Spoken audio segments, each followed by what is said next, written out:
microphone, meron na. Charge mo yan, nagcha-charge. Dito pa rin po tayo sa Unbearable Channel. Maraming salamat. Ay, nako, nalulobot talaga po. Oo, wala bang magdo-donate sa inyo diyan, mga mahal na subscribers ko at mayayaman? Oo, kasi wala, sira na. So anyway, kaugnay pa rin nga po ito sa pinag-uusapan nating divorce law. Yan, na naipasa na po sa mababang kapulungan.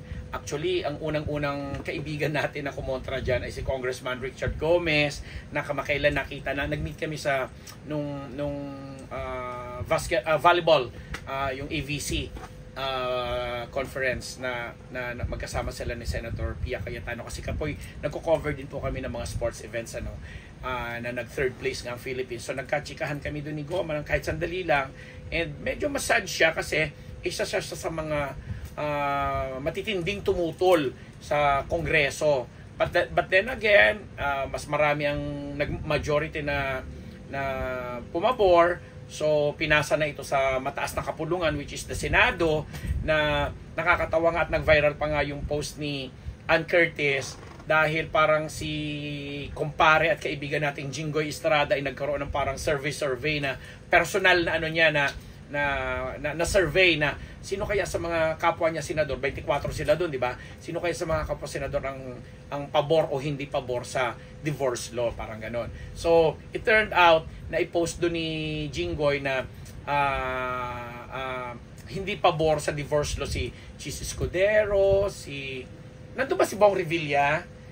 Parang basta puro lalaki yun sina Joel Villanueva, si Tolentino, at saka si Bato, si Senator Bato. So sila yung mga nag-no. Kaya nga natawa nga si Ann Curtis, kasi lumabas din sa mga although nag-no din yata si Cynthia Villar doon sa mini survey na hindi pa yun parang sariling lang yun ni Jinggoy. Tapos sa mga nag-yes naman yan, sina Lauren, sina Pia Cayetano, si Risa Ontiveros na proponent din, at mga kababaihang pang iba, plus si Robin Padilla, ang nag-iisang parang senador na lalaki doon na pabor sa divorce law. So sabi ni Ann Curtis, parang nakakatawa lang kasi di ba puro lalaki daw yun. Pagpapakita daw ba ito na parang although gusto niyang i-appreciate na tutul sila, kasi parang sinasabi ni Ann Curtis na hindi naman si Ann ba pro or anti the divorce law? Hindi naman sinabi basta pinost lang ni Ann yung naging personal survey ni Jingo Estrada tungkol dun sa divorce law issue, na pag-uusapan pa nga po sa Senado at pagbobotohan pa bago kung ano man yung magiging resulta. Kung sakaling mag-no, manalo sa babalik yata yan. May ganun proseso ba? Pag hindi inano sa Senado, ang presidente na yung kasi bago permahan ng presidente, dapat kailangan manalo din sa Senado, di ba? So may mga ganong lobbying, kampanyahan. But the issue here is ang showbiz ay hindi nga nakakaligtas sa usaping yan. In general kasi ang divorce law hindi naman nag-apply sa mga taga-showbiz lang, kasi buong mga Pilipino yan na nagpakasal.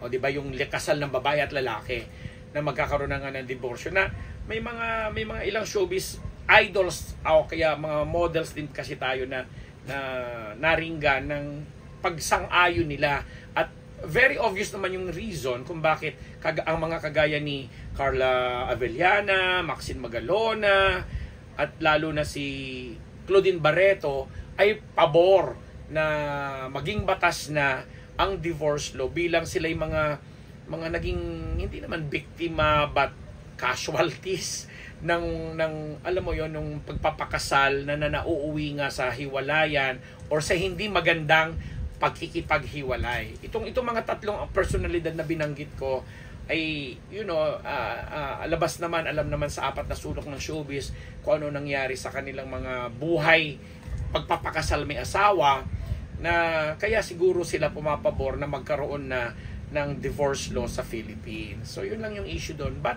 in general po, kami dito sa Unbettable Channel, bilang ako si Ambet Nabus, naniniwala po ako na napapanahon na sa panahon ngayon ito yung nabutan ko ng panahon ngayon at may age at 58. Sinasabi ko na parang tama nga na nag-i-evolve ang buhay, ang ating kultura, naaapektuhan ng mga movement sa politika, ekonomiya, edukasyon, kalusugan. So, kasama na dito yung mga personal nating struggle, mga personal nating causes, pagdating na rin nga sa pagkakaroon ng partner sa buhay. Kasi nga, who would have thought na ngayong 2024, naging magandang usapin na at pinag-uusapan na openly ang mga LGBTQ, ang Pride Month, ang pagkakaroon ng same-sex marriages, ang pagkakaroon ng same-sex partnership, kung hindi man sa civil ties or kung hindi man legal, kundi at least civil, at pagkakaroon ng mga balanse at pantay-pantay ng karapatan ng lahat na ng mga tao. Kasi hindi na nga lang usapin ng babae, lalaki, kasi nga kahit nga sa LGBTQ may transgender, may transsexual, may gay, may tivoli, at may kung ano-ano pang katawagan. Pero di ba, bisexual, etc., pansexual, may mga ganun hindi ko na naiintindihan. But at the end of the day, ang pinag-uusapan natin dito, yung paring pagsasama, kung hindi man partnership, ng dalawang taong nagmamahalan, regardless kung babae o lalaki, kung tomboy, bakla, or whatsoever po sila, na ina-apply na po ito ngayong ganito mga pangyayari at mga pagbabago na dapat sigurong tinatanggap or openly pinag-uusapan or mas pinag-uusapan, kagaya nga nitong divorce law na yun na nga, sa dalawang taong nagpakasal, babae at lalaki muna to, kasi yun naman talagang kino-cover ng divorce, kasi ibang aspeto pa yung sa mga same sex or whatsoever, na-highlight nitong mga personalidad na kilala at iniidolo ng marami, na particular nga na nasa showbiz, nasa mundo ng sports, na hay nako, the pros and cons of it kailangan pinag-uusapan talaga. Pero ako, bilang personal kong karagdagang view, at the end of the day, talagang huwag kang magpakasal kung talagang yung tao na yan ay talagang hindi mo naman nagpo-podcast lang po ako, o balikan po kita, nasa Zoom ako, okay? Kung hindi naman talagang ready, at hindi yan yung taong gusto mo makasama for the rest of your life, edi huwag kang magpatali, kasi sabi nga, magastos ang pagpapakasal, pero mas magastos yung annulment, mas magastos din yung pagdidiborsyo. So, kung hindi naman sa sinasang-ayurin ko rin yung mga long-term na mga live-in and everything, pero sa dalawang taong nagmamahalan, kailangan talaga yung pagbibigay ninyo ng respeto sa inyong partnership, sa inyong samahan bilang mag-asawa, quote-unquote, o ay dapat na talagang masusi talagang pinag-aaralan. Hindi lang nagpapadala sa bugso ng damdamin, sa emosyon ninyo, kundi talagang yung future na at least magsiset kayo ng 5 years or next 10 years ninyo, ano kayo. Kasi at the end of the day, pag may mga bunga na yan, pagmamahalan na yan, yun na nga, mas parang nauunang, hindi man ninyo aminin, pero ang unang nagiging casualty or biktima talaga, yung mga anak ninyo. Hindi naman kayong dalawa lang na sabihin natin may mga individual din kayong buhay. Kaya ang hirap na usapin ito, at ngayon, naipasa na yan bilang batas sa Congress, ipinasa na yun sa Senado at pinag-uusapan na, at kung sakasakaling manalo ito at maperma nito ng Presidente, magiging batas na ito. Kung hindi man, baka bumalik or irepasuhin at may mga karagdagang mga provision, amendments, provision na dapat ayusin or iklaro pa.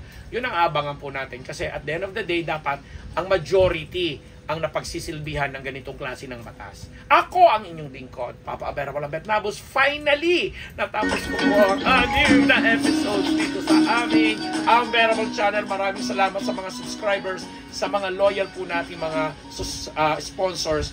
Thank you very much. Ang Betnabus po.